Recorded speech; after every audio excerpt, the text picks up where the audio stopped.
जय हिंद स्टूडेंट्स। ये आज मैं आपको बताऊंगा हिस्ट्री, इतिहास। ये जो नोट्स हैं ये मेरे UPSI, Uttar Pradesh constable police, SSC, SSC CGL, lekhpal, PAT,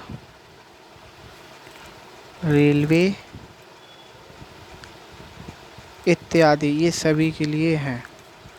अब हम हिस्ट्री के बारे में पहले कुछ जान लेते हैं। अतीत के अध्ययन को क्या बोलते हैं? हिस्ट्री बोलते हैं। इतिहास के जनक कौन है? इतिहास के जनक किसे बोलते हैं? हेरोडोटस को। इतिहास के जनक किसे बोलते हैं? हेरोडोटस। इतिहास के जनक किसे बोलते हैं? हेरोडोटस। यही यहाँ से क्वेश्चन बनेगा। इतिहास के जनक किसे बोलते हैं? हेरोडोटस।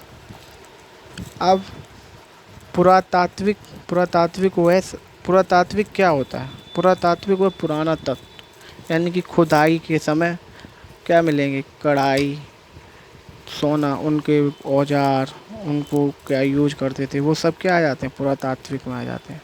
तो वो पुरातात्विक के जनक, विश्व में पुरातात्विक के जनक या भूगर्भ वैज्ञानिक कौन है? ब्रूस। कौन है? ब्रूस को कहते हैं। किसको कहते हैं? ब्रूस। विश्व पुरातात्विक के जनक यही आता है सीधा, ब्रूस। और जबकि भारतीय पुरातात्विक के जनक कौन है? कनिंघम। कौन है?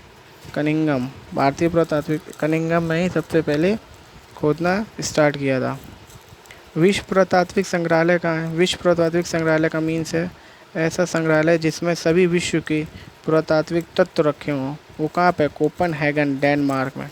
कोपेनहेगन। भारतीय पुरातात्विक संग्रहालय कहाँ है? भोपाल।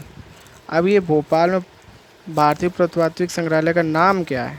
इसका नाम है, ये संस्कृति मंत्रालय के अंतर्गत के अधिकार में आता है। संस्कृति, क्योंकि हमारी पुरानी संस्कृति विरासतें कैसी रही हैं उसके लिए तो संस्कृति मंत्रालय के अंदर मानव संग्रहालय इसका नाम था पहले, लेकिन बाद में इसका नाम इंदिरा गांधी मानव संग्रहालय नाम रख दिया गया है।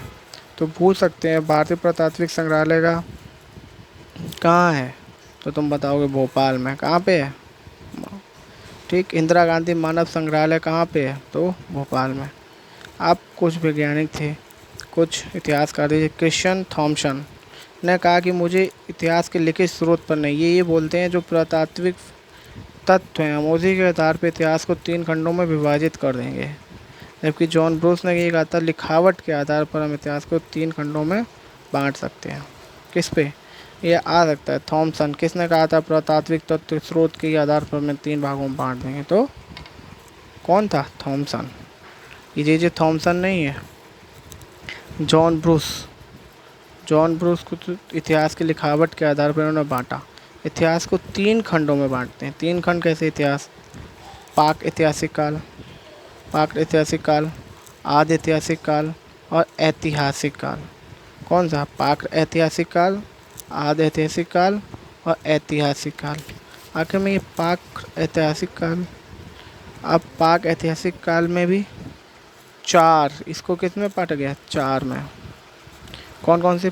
पुरापाषाण काल, मध्यपाषाण काल, नवपाषाण काल, ताम्रपाषाण काल। किस किस में? पुरापाषाण काल, मध्यपाषाण काल, नवपाषाण काल, ताम्रपाषाण काल।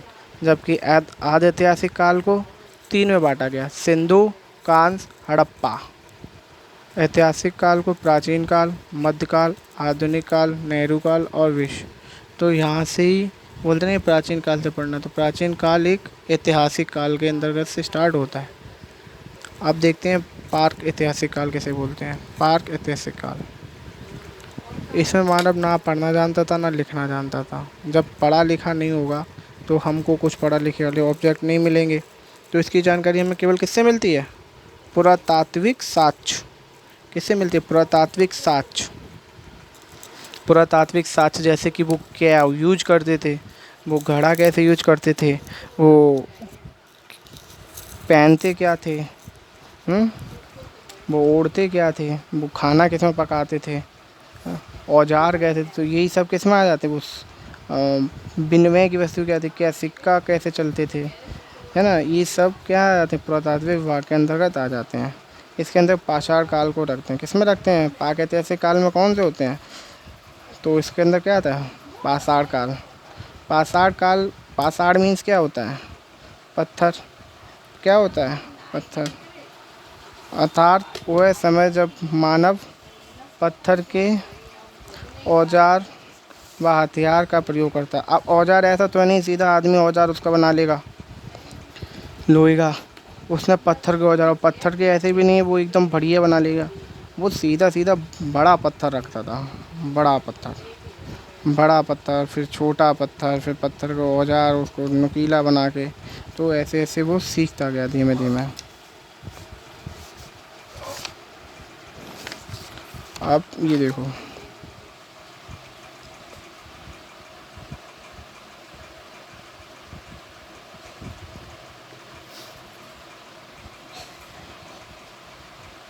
एक मिनट, वेट अ सेकेंड। अब ये देखिए, पुरा पाषाण काल, मध्य पाषाण काल, नव पाषाण काल, तीनों हैं। अब इन तीनों में पुरा पाषाण काल का समय 25 लाख से 12,000 BC तक था। ये सबसे लंबा समय का, मानव का सबसे अधिक जीवन इसी में बिताया। इसमें मानव की सबसे इम्पोर्टेंट जो थी बस यही आता है, आग की खोज किस काल में हुई? इसमें हुई।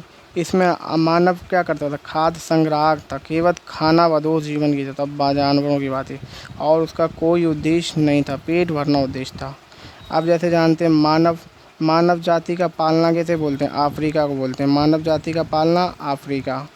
आज भी अफ्रीका में बहुत गरीबी है। इतना शब्द नहीं है जितना आज हमारा भारत है, उससे भी बहुत पीछे। जंगली जनजातियाँ वहाँ ज़्यादा रहती हैं। जबकि सब मानव का पालना यूरोप। तभी तो यूरोप ने सब जगह क्या कर लिया था? गुलामी करवाई सबसे। अब आ जाता है पुरा पाषाण के बाद मध्य पाषाण काल। मध्य पाषाण काल का कार्यकाल कितना है? 12,000 से 5,000 BC तक। इसमें क्या था? जानवर के अवशेष मिलने लगे। क्या मिलने लगे? जानवर के अवशेष मिलने लगे। और इसमें पशुपालन की शुरुआत हो गई।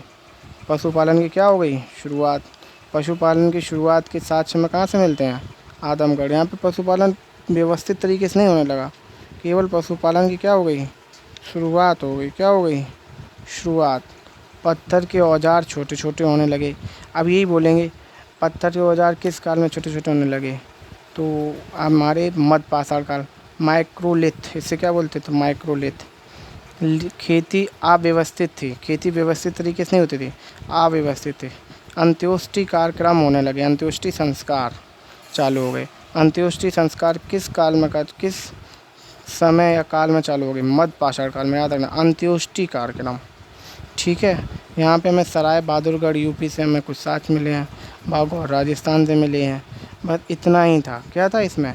जानवरों के अवशेष मिलने लगे, पशुपालन की शुरुआत हो गई, पत्थरों के औजार छोटे छोटे थे, इसे माइक्रोलिथ बोलते हैं। बोलेंगे माइक्रोलिथ किसे बोलते हैं? पत्थरों के छोटे छोटे औजार, पत्थरों के बड़े बड़े औजार, या पत्थरों के लोहे के औजार, इस तरीके से। और हमें दमदमा एक यूपी में पड़ता है, वहाँ से हमें सब मिला है। क्या मिला? सब। और मादा यूपी से हमें क्या मिले हैं? हड्डी के साथ मिले हैं। किसके मिले हैं? हड्डी। आओ नव पाषाण काल। नव पाषाण काल, इनमें सबसे क्या था? नव। सही समझ में आ रहा है? इनसे नया। ये 5,000 से 3,000 BC पुराना था। इसमें क्या हुए थे? इसमें जो चीज़ की शुरुआत होने लगी थी, यहाँ क्या होती? व्यवस्थित ढंग से होने लगा। जैसे व्यवस्थित ढंग से पशुपालन होने लगा, पशुपालन होने लगा। और पहला पशु क्या बनाया था? कुत्ता। कुत्ता पालतू बनाना बहुत आसान होता है, उसे 2 रोटी डालो वो डेली आएगा तुम्हारे पास, इसलिए पहला पालतू बना कुत्ता। और इसमें मृद भांड, पहिया, विशाल सब का ढेर मिला। विशाल सब के ढेरों को क्या बोलते हैं? मेगालिथ बोलते हैं। विशाल सब के ढेरों क्या बोलते हैं? मेगालिथ। बोल देंगे मेगालिथ किसे कहा जाता है? तो विशाल सबों के ढेर। और इसमें देखो खेती भी होने लगी। अब खेती की जौ, गेहूँ और चावल। तो जौ के साक्ष्य हमें कहाँ से मिले हैं? ईरान से मिले हैं। कहाँ से मिले हैं? ईरान से। जबकि गेहूँ के साक्ष्य हमें कहाँ से मिले हैं? मेहरगढ़ 7,000 पुराना, 7,000 पुराने, यानी कि मेहरगढ़ यूपी। यहाँ से सबसे बड़ी संपदा चली। मेहरगढ़ स्थायी जीवन, ये कहाँ है मेहरगढ़? मेहरगढ़ हमारा कहाँ पड़ता है? पाकिस्तान में पड़ता है। कहाँ पड़ता है? पाकिस्तान। और यहाँ स्थायी जीवन पहली बार स्थायी जीवन पहली बार, और ये सबसे लंबी सभ्यता चली, क्योंकि कहाँ होगी, सेफ्टी वाले इलाके में होगी, दो पहाड़ियों के बीच में होगी, तो यहाँ सेफ्टी रहती होगी, तो यहाँ कोई आ नहीं पाता होगा, तो ये सबसे अधिक चली। चावल के साथ कहाँ से मिले, कोल्डी हवा, यूपी में कोल्डी हवा के साथ मिले हैं चावल के।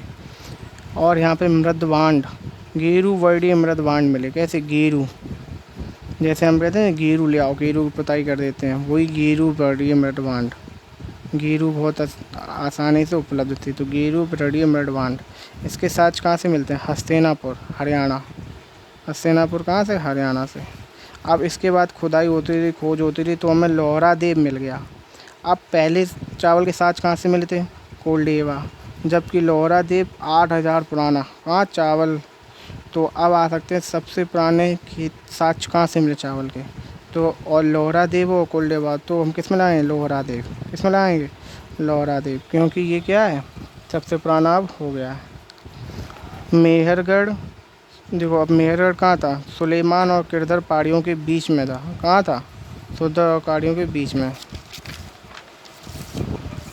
अब जैसे ये देखो, ये मैप में दिखाया गया है, ये मेहरगढ़ है, यहाँ पे कृषि के साक्ष्य है। कोल्डी व यूपी में धान है। चिरांद बिहार है। भीमबेटका से तुम्हें पता है, भीमबेटका से क्या मिला था, चित्रकारी, चित्र मिले थे। कौन से चित्र मिले थे, भित्ति चित्र मिले थे क्या, नहीं, गुफा चित्रकारी थी इसमें। क्या थी, गुफा चित्रकारी। तो यहाँ से विंध्याचल, नर्मदा घाटी विंध्याचल पहाड़ी पर चित्र मिले। और ये मद्रास पल्लवरन, यहाँ से क्या मिला, कंकाल। ये कौन है, मध्य पाषाण काल। कश्मीर के बुर्ज होम से हमें क्या मिला है, गर्त आवास। Please share, subscribe and like my channel. आपका सपोर्ट रहेगा तो काफ़ी, थैंक यू। मैं ऐसे ही इतिहास आपको डेली 10-10 मिनट में आपके काफ़ी थोड़े समय में काफ़ी कुछ दूंगा, और जो आपके काफ़ी यूज़फुल होगा। आप लोगों की 1-1 घंटा की वीडियो देख के भी इतना लेंगे, हमारी 10 मिनट की वीडियो में भी इतना मिलेगा, और आप इसे 3 से 4 बार देख लेंगे। यकीन मानिए आपको ये बहुत बेनिफिट करेगी एग्ज़ाम टाइम पे। ऐसी मैं वीडियो पूरे इतिहास की, पूरे ज्योग्राफी की, पूरी साइंस की, पूरी इकोनॉमिक्स की और पूरे संविधान की डालेंगे। Thank you. आप मेरे चैनल से बराबर जुड़े रहिए, शेयर, सब्सक्राइब और लाइक करिए।